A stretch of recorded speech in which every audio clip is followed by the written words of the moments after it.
আল্লাহু আকবার। ফুরফুরা শরীফ হুগলি জেলার একজন পীর সাহেব বক্তব্য রাখছে যে নবীর সিলসিলা যদি জারি থাকতো তাহলে আমাদের দাদা হুজুর পীর কেবলা উনি নবী হতেন।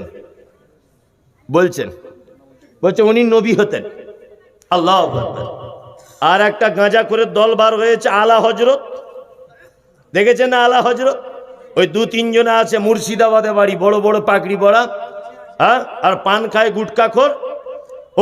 ওর আর অন্য কোনো কাজ নেই, শুধু উঠেই মমতাজুল ইসলাম, শুধু উঠেই মমতাজুল ইসলাম। আর মমতাজুল ইসলাম যে ওর কি ক্ষতি করেছে কে জানে, কি যে ক্ষতি করেছে।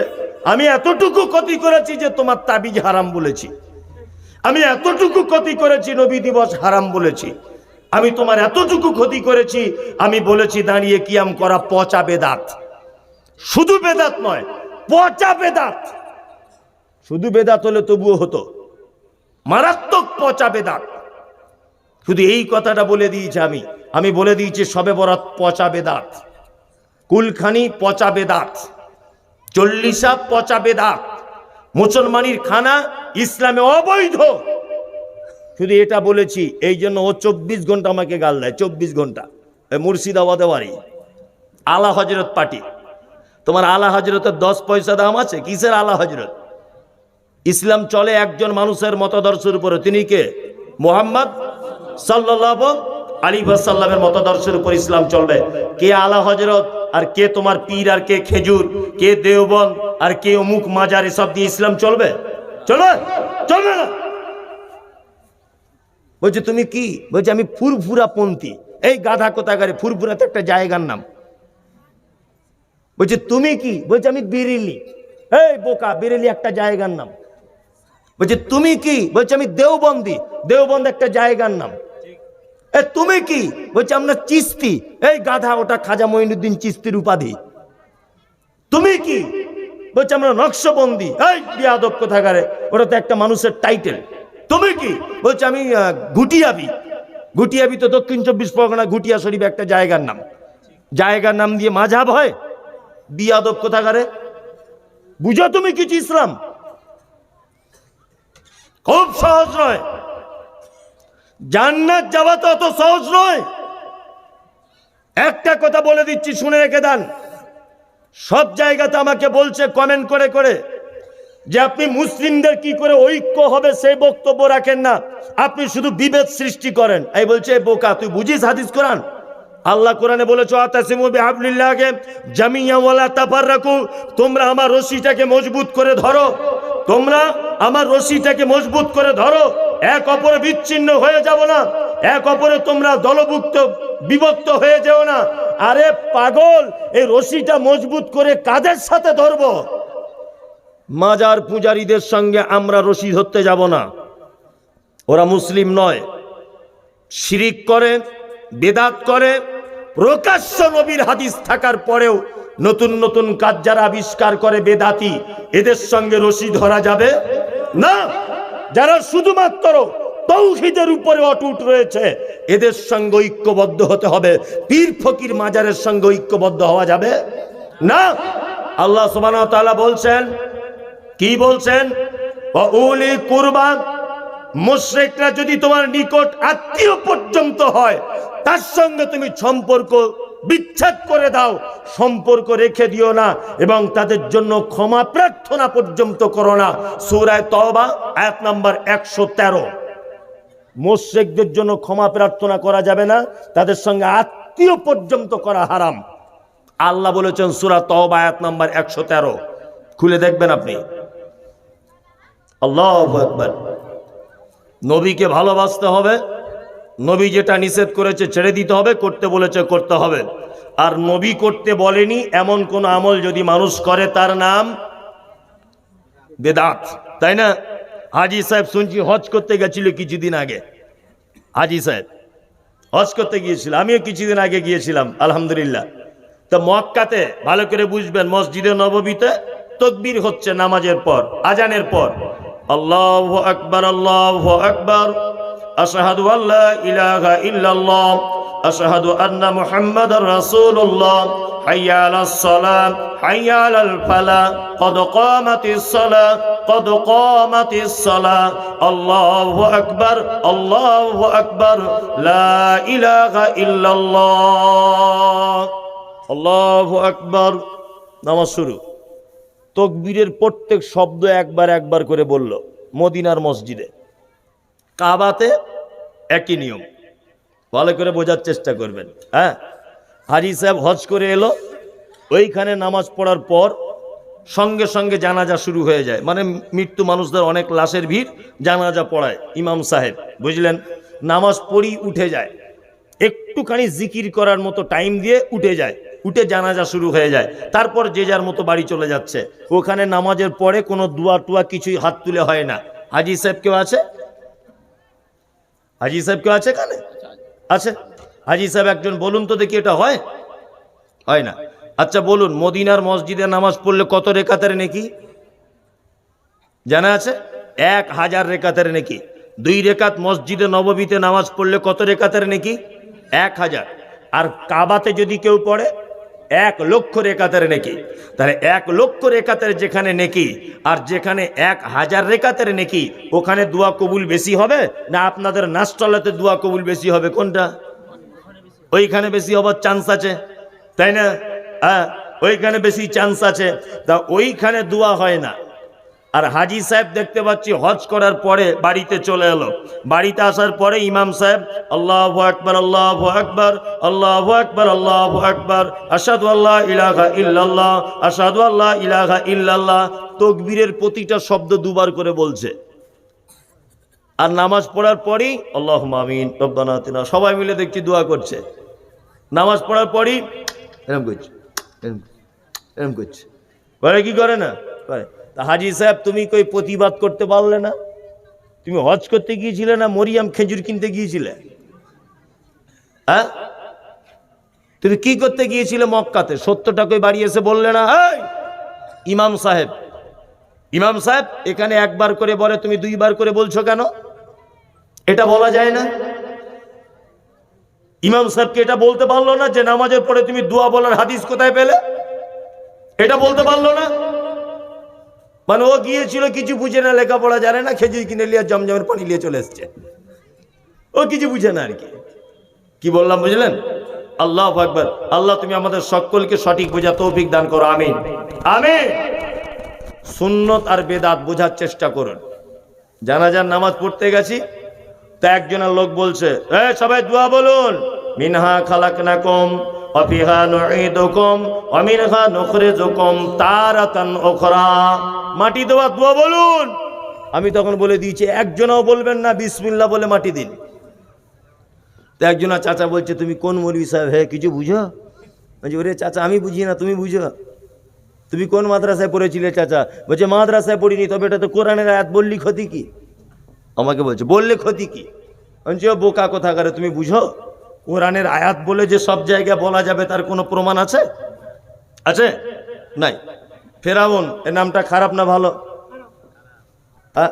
খারাপ তাই না তো এটা তো কোরআন মাজিদে আছে না নেই তো তুমি তোমার বেটার নাম রাখো ফেরাউনটা রাখো আবুল আহাব নামটা ভালো না খারাপ খারাপ তো তুমি তোমার বেটার নাম রাখো ওটা তো কোরআন মাজিদেই আছে রাখো তা বলছে না রাখা যাবে না যে কেন রাখা যাবে না বলছো খারাপ তার মানে কোরআনেই যে সব শব্দগুলোই যে ভালো কিছু যে খারাপ মানুষের জন্য ব্যবহার হয়েছে সব জ্ঞান তোমার আছে তা বলছে না তাহলে তুমি মিনহা খালাক রকম বলতে এলে কেন কোরআনের আয়াত বলে বলতে এসছো বলছে হ্যাঁ তাহলে একটা কাজ করো রুকুতে গিয়ে কি দোয়া বলে বলো বলছে সুবহানা রাব্বিয়াল আযীম বলছে তাহলে এক কাজ করো চাচা সুবহানা রাব্বিয়াল আযীমটা বাদ দিয়ে তুমি এইটা আজ থেকে করো ইন্না আতাইনাকাল কাউসার ফাসাল্লি লিরাব্বিকা ওয়ানহার ইন্না শানিয়াকা হুয়াল আবতার এই দোয়াটা সূরাটা বলবে বলছে না নামাজ হবে না কেন সুবহানা রাব্বিয়াল আযীম তো ওর থেকে তো কোরআনে আয়াত একটা বলে দিলাম সূরা ওটার থেকে এটা বেশি ভালো না বেশি ভালো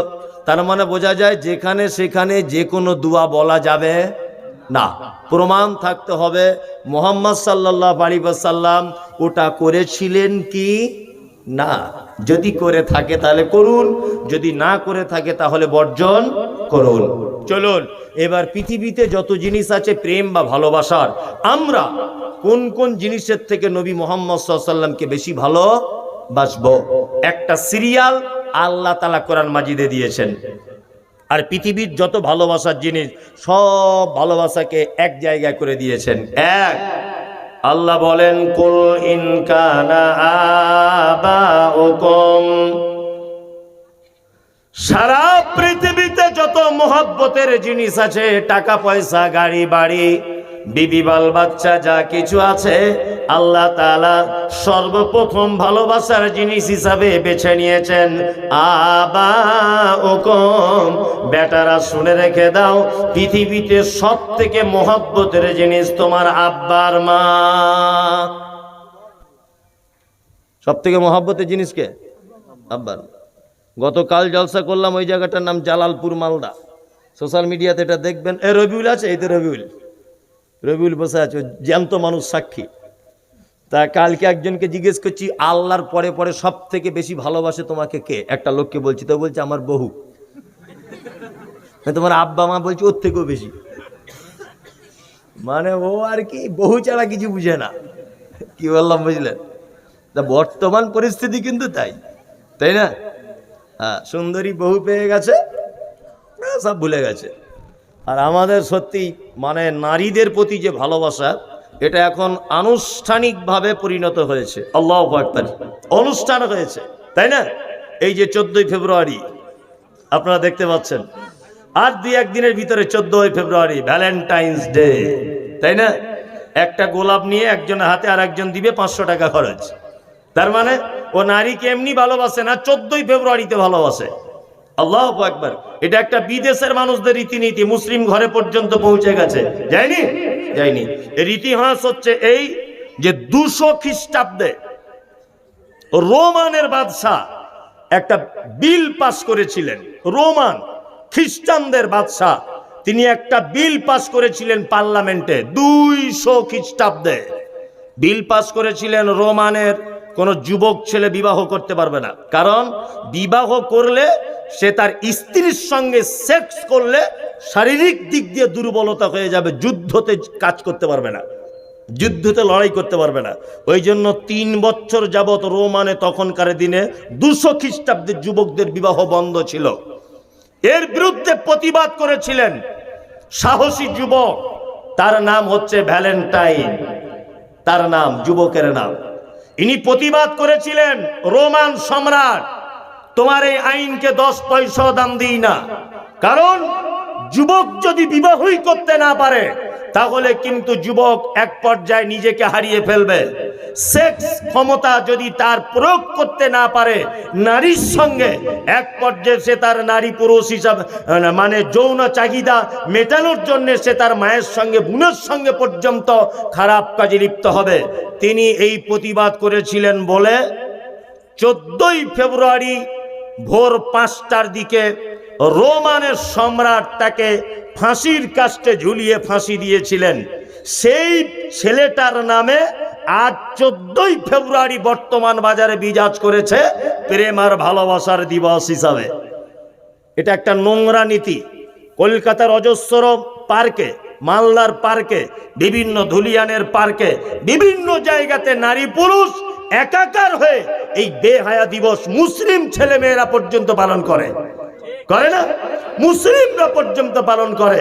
মুহাম্মদ সাল্লাল্লাহু আলাইহি ওয়াসাল্লাম বলেছেন, মান তাসাব্বা বিকাউমিন ফাহুয়া মিনহু, কোন জাতি যদি কোন জাতির অনুসরণ করে নিশ্চয়ই কিয়ামত সেই জাতির সাথে তার হবে। কি বললাম বুঝলেন?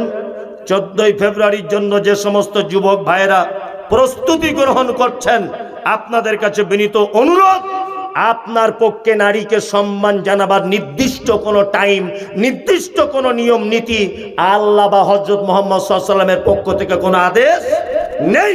14ই ফেব্রুয়ারি ইহুদি খ্রিস্টানদের তৈরি করা দিন। এই দিনে আমরা মুসলিমরা কখনোই সাপোর্ট করতে পারি না, কখনোই সাপোর্ট করবেন না। আর একটা কথা বলে রাখছি, শুনে রেখে দেন, 14ই ফেব্রুয়ারিতে আপনার মেয়েটা, আপনার যুবক ছেলেটাকে বাড়ি থেকে দয়া করে বার হতে দিবেন না, আটকে রাখার চেষ্টা করেন। ও আপনাকে বলবে যে আজকে স্কুলে প্রোগ্রাম আছে, স্কুলে কিছুই নেই, ও মিছে কথা, ও বড় স্কুলে গিয়ে বসে থাকবে। ও বলবে হয়তো প্রাইভেটের মাস্টারের কাছে আজকে পড়া আছে, আদৌ পড়া নেই, অন্য জায়গায় পড়বে। এটা হতে পারে কি পারে না? যাদের বাড়িতে ছেলে মেয়ে আছে একটু আটকে রাখার চেষ্টা করুন। চলুন, নারীকে আমরা আনুষ্ঠানিকভাবে 14 ফেব্রুয়ারিতে সম্মান দিব না। নারী আমাদের কাছে সব সময় সম্মানের জিনিস, তাই না? মুহাম্মদ সাল্লাল্লাহু আলাইহি ওয়াসাল্লাম তিনি কি বলেছেন? আম্মাজান আয়েশা সিদ্দিকা রাদিয়াল্লাহু তাআলা আনহা তিনি বাড়িতে আছেন, একজন ভিখারিনী মহিলা আম্মাজান আয়েশার বাড়িতে এসেছে। আম্মাজান আয়েশার কাছে কিছু চাইলেন। আম্মাজান আয়েশা বললেন যে আমাদের বাড়িতে তেমন কিছু না থাকার কারণে একটা খাজুর ছিল, সেই খাজুরটা মহিলাটিকে দিলাম। মহিলাটি কি করলো? তার দুটো কন্যা বাচ্চাকে নিয়ে এসেছিল, খাজুর দুটো মাঝখান থেকে চিড়ে ভাগ করে দুটো কন্যা সন্তানের মাঝখানে ভাগ করে দিল। আল্লাহ নবী সাল্লাল্লাহু আলাইহি ওয়াসাল্লাম বাড়িতে আসার পরে আম্মাজান আয়েশা ব্যাপারটা বর্ণনা করলেন। বিশ্ব নবী বলছেন, আয়েশা শোনো, কোন মানুষ যদি তার কন্যা সন্তানকে নিয়ে পৃথিবীতে যদি বিপদে পড়ে যায়, আমি আর ওই কন্যার পিতা জান্নাতের ভিতরে এইভাবে থাকবো। এটা বলার পরে নবীজি মধ্যমার তর্জনী আঙুল দুটো এক জায়গায় জমা করে দিলেন। আল্লাহু আকবার। কন্যার পিতার আমি এইভাবে থাকবো জান্নাতে, ভাবতে পারছেন? ওই জন্য আমি বলি, কি বলি, যে আপনার বাড়িতে সব থেকে ভালো যেটা খাবার ওটা আপনার বেটিকে খাওয়াবেন। বাজারের সব থেকে দামি জামাটা আপনার বেটির জন্য কিনে আনবেন। বাজারের সব থেকে দামি ক্যাডবেরিটা আপনার মেয়েকে খাওয়াবেন। ফেরিওয়ালাদের কাছে সব থেকে মূল্যবান জিনিসটা আপনার মেয়ের জন্য কিনবেন। কারণ আপনার মতো ভাগ্যবান পুরুষ আর কেউ আছে? যে আল্লাহর নবীর হাদিস, মেয়ের পিতা, কন্যার পিতা আর আমি মুহাম্মদ সাল্লাল্লাহু আলাইহি ওয়াসাল্লাম জান্নাতে এইভাবে থাকবো। তর্জনী আর মধ্যমা আঙুল এক জায়গায় জমা করে দিলেন। কি বললাম বুঝলেন? তবে যে কোনো বেটির বাপ নয়, বেটি ওদিকে জিন্সের প্যান্ট পরে আর টপ জামা পরে ওই ধুলিয়ান মার্কেটে ঘুরছে, ওই বাপ নয়। বাপেরও কোয়ালিটি থাকতে হবে, তাই না? বাপেরও কোয়ালিটি থাকতে হবে। মেয়েটা দিনদারিতা থাকবে, তার ভিতরে পরেশগারিতা থাকবে, আল্লাহ ভীতি থাকবে, তাকওয়া থাকবে তার ভিতরে অন্তরে। তাকে আল্লাহর দিকে বারবার নিয়ে যাওয়ার চেষ্টা করতে হবে বাপকে। এই রকম বাপ যে তার কন্যাকে ইসলামিক নিয়ম অনুযায়ী বড় করে একজন সুপাত্রের কাছে তুলে দিতে পেরেছে, এই বাপ কিয়ামতের দিনে মুহাম্মদ সাল্লাল্লাহু আলাইহি ওয়াসাল্লামের সাথে জান্নাতে থাকার সুযোগ লাভ করবে। চলুন, ইসলাম সারা পৃথিবীতে যত ভালোবাসার জিনিস আছে সর্বপ্রথম পুরুষদেরকে বলছেন ভালোবাসতে গেলে একজনকে ভালোবাসো, দুইজনকে। কে? আবাউকুম। আমার রব বললেন সারা পৃথিবীতে যত দামি জিনিস রয়েছে তোমাদের মহব্বতের, তোমাদের কাছে তোমার বউ হতে পারে, তোমার কাছে তোমার স্বর্ণের অলংকার হতে পারে, কিন্তু আল্লাহ বলছে আমার কাছে সব থেকে ভালোবাসার জিনিস তোমাদের জন্যে তোমার আব্বা আর তোমার মা, তাই না? আব্বার মা। আপনি বিছানায় পড়ে আছেন, ডাক্তার বলে দিয়েছে ব্লাড ক্যান্সার 3-4 মাসের মধ্যে মারা যেতে পারে। আপনার স্ত্রী এটা কানে ঢুকেছে, ওর আমার স্বামী মারা যাবে। দেখবেন ও আস্তে আস্তে আপনার সেবা যত্ন কমিয়ে দিবে, আর ফোনে ফোনে অন্য জায়গায় কট লাইন জুড়ে দিবে যে তুমি তো আর থাকছো না, তোমার পাল্লায় থেকে আর লাভ কি করবো, আমারও তো রাস্তা দেখতে হবে। হচ্ছে কি করছে না? করছে। আপনি 10 বছর বিছানায় পড়ে থাকুন, আপনাদের গ্রামে একটা মা কোনোদিন রাতের অন্ধকারে হাতটা তুলে বলবে আল্লাহ আমার বেটাকে তুমি তুলে নাও? বলবে না। আপনার পায়খানা পরিষ্কার করবে, আপনার পেচ্ছাপ পরিষ্কার করবে, আপনার গোসল করিয়ে দিবে। আপনি খাবেন না, জোর করে খাওয়াবে, তবু আল্লাহর কাছে বলবে আল্লাহ আমার বেটাকে তুমি ভালো করে দাও। বলবে না? বলবে। আর তুমি মাত্র 2 মাস বাড়ির বাইরে ছিলে, এসে দেখছো ঘরের বউ নাই। কি ব্যাপার? বলছে ভেগে গেছে, কোথায় খুঁজে পাওয়া যায় না। হচ্ছে কি হচ্ছে না? হচ্ছে। আল্লাহু আকবার। চলুন, পিতামাতার সঙ্গে সদ্ব্যবহার করবেন। শুধু পিতামাতার সঙ্গে সদ্ব্যবহার না, আল্লাহ যেখানে আব্বা মায়ের কথা বলেছেন আল্লাহ নিজে সেখানে ব্যাখ্যা বিশ্লেষণ এবং নিজে তাফসীর করেছেন। এক, আল্লাহ তাআলা বলছেন কি? ইয়াসআলুনাকা মাযা ইউনফিকুন কুল মা আনফাকতুম মিন খাইরিন